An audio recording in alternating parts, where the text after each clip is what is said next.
quick update on the arena and the Kings. It's on the agenda item tonight, and I think most of you know this. What we decided to do as a city is make it a standing agenda item between now and the March 1st deadline. So over the next 4 weeks, it'll be something, if we need to update council and the public on it, we will do it in a standing manner. The other thing I will say is that the city manager hired Dan Barrett, which means that we're beefing up. We're getting our team in place. We want to have the capacity and expertise.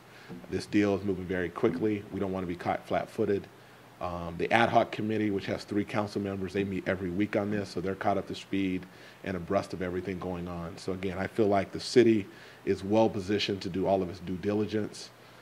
2 things. One, the city's looking at 2 sites, the rail yard site, which we're very familiar with, as well as the downtown plaza site. So both of those are still in play. We're looking at both of them, which is important.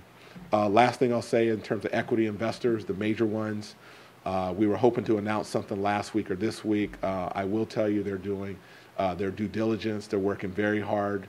There's not a person around the country that I don't get a phone call from that has talked to 1 or 2 of the different folks that are involved in what we're looking at, just to show us a show of confidence. They're doing all their work. So I think by this week, next week, I'd like to be in a position that we can announce who they are. I think we're really close. This is not a negative by any means. It's a complex deal. There's not just about a matter of owning a team and understanding the deal structure in Seattle, but it's also understanding 2 sites for a new arena and what needs to be in place to make that successful as well. So with that said, any questions, be glad to address them. Fire away. Bob Cook's shares, has there been any talk about how that might affect things going forward, whether the Whales would bid on those shares in an effort to keep Seattle from blocking or vice versa? Yeah, so let me put it in a little bit different context. Number one, in terms of right of first refusal, there's legal experts looking at it. From our vantage point, I can't tell you whether somebody has the right of first refusal or not, but I will tell you that the trustee in this case believes they have a very good case for right of first refusal. That'll have to play out however it plays out. It's not impacting what we're doing here as a city. We're trying to put a competitive offer forward that puts us in a game and gives us an opportunity to keep our team here in Sacramento. What does that mean? 65% is really what's for sale in terms of the general partnership, I believe. The Maloof own 53%, and Bob Heinrich owns, what's that, 12%. 12%, that gets you to 65%. The other 35% is made up of 3 limited partners, including the Bob Cook share, which would be the 4th. That's about 7%. I will tell you there's a lot of people interested in it. A lot of people are trying to understand how that might factor in.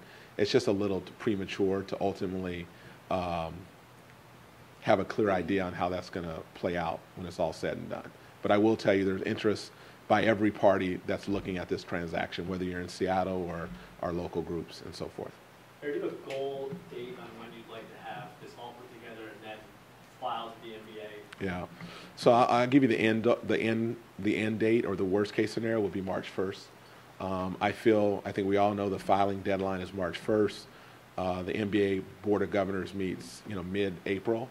So the latest would be March 1st. What I would ideally like to have something submitted this week, next week, the following week, because what that will allow is 2 weeks time for the NBA, the Maloofs, and everybody to really look at what our offer is. I think that would be important going into March 1st. Again, worst case, we have that March 1st deadline, because ultimately this is something that's going to have to play out in mid-April, so that's April 18th or 19th. Yeah, we understand the NBA is, they're vetting the Seattle plan. I mean, the commissioner giving you an assurance that they are going to examine and give, a fair shake to whatever plan they're. I think the commissioners made a statement from day one that we were going to get a chance in Sacramento to present our case at the Board of Governors meeting in April.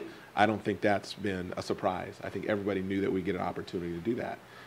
We went there 2 years ago and we laid out a compelling case, and we'll get a chance to do it again. And as I said earlier, our objective is to submit a fair and competitive offer as soon as possible and be in position to explain to the NBA why Sacramento should remain an NBA city come mid-April. How much information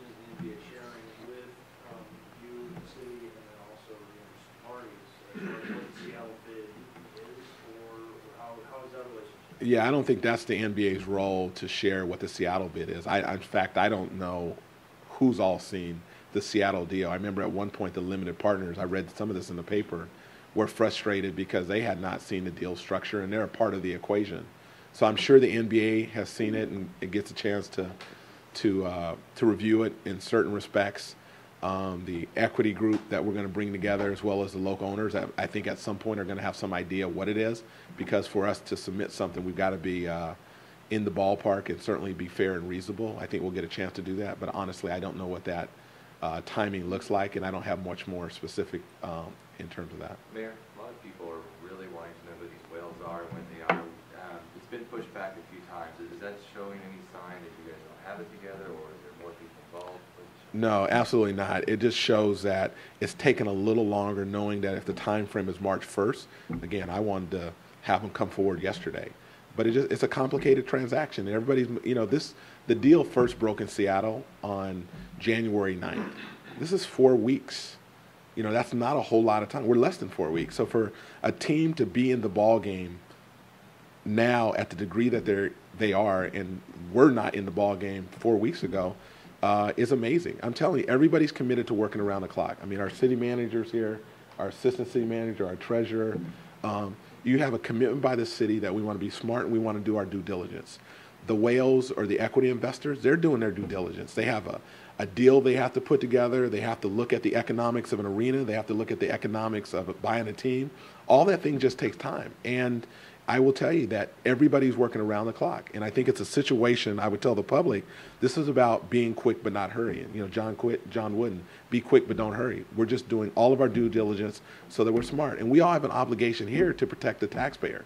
We don't know who our partner is yet, but we're gearing up and we're loaded and we're ready to engage at the appropriate time. So are the members of this team evolving, or do you know who your equity partners are at this point, and they're just trying to figure out the relationship among them, or are there people coming and going at this? I will partly answer your question. The first part, which is the not answer the question, is, I don't want to get into who the people are. I want to respect their privacy and allow them to work out the necessary details that they need to do from their vantage point. The second part, which is also important, I will tell you, each day, there probably is not a day that goes by that I don't hear from somebody who has the wherewithal to be a major and significant equity investor. So there is not a shortage of people who are interested in doing both aspects of the deal, the team and the arena, or mid-level folks who said, look, if you get people, we'll be glad to be equity investors on some team, and then you have our local people. So there's not a shortage of people that are interested. We've got to get our equity investors lined up first, partner them with the local group, which we've talked about, and then there's a list that we're keeping of people who want to participate if it makes sense for one of the groups. And I think that, again, says a lot about our market and our community. This is not something, 2 years ago, 5 years ago, 10 years ago, that people from around the country were saying, look, we want to come to Sacramento. We believe in your market. We want to invest to keep a Sacramento Kings basketball team here. What they would have done before is try to poach, say, look, we're interested in buying your team, but we want to move it to another market. That is not the case today. The Seattle deal relies on an NHL participant. Is that all it's like for Sacramento? No, we feel that what we need to do is just do the three things that we know we can do. Number one, put an ownership group together that can come up with a fair and competitive offer that's similar to Seattle. Number two, we know that we have the ability as a city to deliver a brand new arena downtown with a significant investment from a city standpoint that protects the taxpayers and we get a return on its investment. And thirdly, when you think about a one-team market, a team in this market, there's one team, one market. We epitomize the best of what sports has to offer here in Sacramento. It's strong, it's viable, our fans have been incredible, our corporate community has stepped up. Those three things are what I believe ultimately will allow us to build and share a compelling case to the NBA owners and let them know why it does not make sense to take a team out of Sacramento when our community has done everything and more than has been asked of it. Alcalde, the worst case scenario, Sacramento loses the Kings, they take hundreds of jobs away. Are you working on anything right now? Any different avenues to bring jobs to Sacramento? Yeah, I think it's a fair question, but we're not looking at this as a shot that we're going to miss. It's a city that has to move forward. Yeah, Instead of before. so we're going to keep what we have. That's the way I would answer that. We're not going to lose our team. That means we'll keep the 1,000 jobs that we have, both full-time and part-time, and you'll see an economic impact in the downtown area in the not-too-distant future that creates a multiplier effect, creates a spin-off when it comes to real economic activity in our community. I will say this: when any NBA city loses a team, it's hard to get another team back. And if you're a certain market, like a small or mid-sized market, and you lose a team, it's nearly impossible to get a team back in a reasonable period of time, or maybe even in our lifetime. That's why we're fighting so hard to keep what we have here. And I think ultimately the message is resonating, and it would be unprecedented. I said before, there's never been a situation where you take a team out of a market that has done everything that's been asked. It just doesn't happen. And we have went above and beyond. So I feel very good about our chances. A lot of work to be done, but I feel very confident that we'll, at the end of the day, prevail. For an arena site, Last two questions. Go ahead. For an arena site, do you have a sense as to whether there's a favorite among the equity investors, and do the equity investors end up, because they're bringing the most money into it, have the ultimate say, or is it a partnership? How is that going to play out? I think from our standpoint as a city, we know we're very familiar with the rail yard site. It's something we studied. We had a deal in place. In terms of downtown plaza, we're just trying to get smart on it. We don't know what's being proposed. In fact, we don't know if the equity investors are going to choose downtown plaza or the rail yard site. So really, we're in a position where we're doing our due diligence and trying to get smart on both of them. I don't know a whole lot more than that at this point in time. I mean, we're just starting to engage. Again, the city manager brought in Dan Barrett, who's a person that's renowned in this work around the country. He was part of our team on previous efforts. He's signing back up because he wants to finish what we started a couple years ago, and we're all committed to doing that. City staff is asking for permission to start buying land or negotiating to buy land in the rail yards at tonight's council meeting. Is that all related to the arena? I'm going to bring the city manager up for that one. Thank you. The answer is simple no. Okay, we're not right now taking sides or making decisions on sites. The mayor's made it very clear we support new arena downtown. So all options are still open. So why does the city need to buy land in the rail yards? Well, pardon me? Go ahead. John can. It takes three of us to answer. It takes three. Well, And this is the last question, guys. yeah. I'll simply say it just has to do with rights of way for public infrastructure that will be going in the rail yards in the future. I can't speak beyond that because it is a closed session item.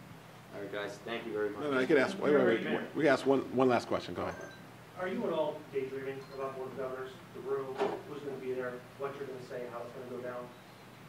Well, the good thing is I've been there before, and the outcome worked out to our benefit. But right now, there's many moons before we get there. And my commitment is, how do we put the best proposal with the best group of people and the best team together right now to give ourselves a chance to be victorious again? And that's where my focus is, where all of our focus is. Again, there's so many unanswered questions. However, there's so many good things that we're dealing with that I think could create even a better scenario than we had a couple years ago. And that's kind of all of our hope, with the ultimate outcome that we keep our team here and we have a downtown entertainment and sports complex for many years, and this becomes the final resting place for the Sacramento Kings. I mean, this is a national story. We know it. The eyes of the country are watching what we do here in Sacramento, and we want to do our best to deliver something I think we would all be very, very proud of. All right, last question.